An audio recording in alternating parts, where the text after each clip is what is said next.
Dans un instant, nous partirons sur la piste des éléphants aux confins du Kenya et de la Tanzanie. Malgré la loi internationale censée les protéger, ils sont harcelés par des braconniers qui alimentent le marché chinois. Une de nos équipes a pu tourner un reportage exclusif. Mais tout de suite, si vous rêvez d'un monde sans publicité, de rues sans panneaux de 4 mètres sur 3, vantant les mérites d'une mousse à raser, ce reportage vous intéressera. Sophie de Vessières et Bertrand Lachat ont suivi le combat d'un groupe d'activistes anti-pub dans le métro parisien.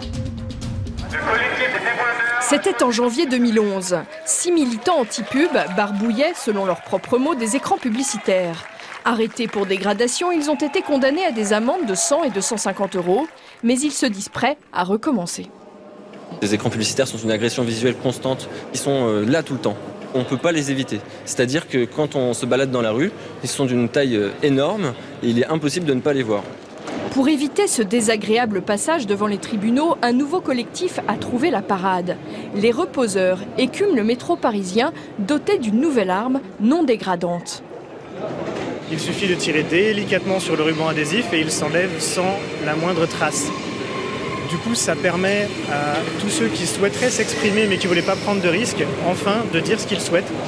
Sur le fond, ces deux collectifs dénoncent exactement la même chose, la manipulation dont seraient victimes les passants.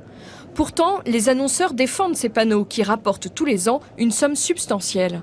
100 millions d'euros, c'est une somme tout à fait significative pour les transports franciliens et parisiens, puisque c'est l'équivalent de 22 rames de métro, c'est l'équivalent de 500 bus. Si la publicité n'est pas mise à contribution, il faut trouver la ressource ailleurs.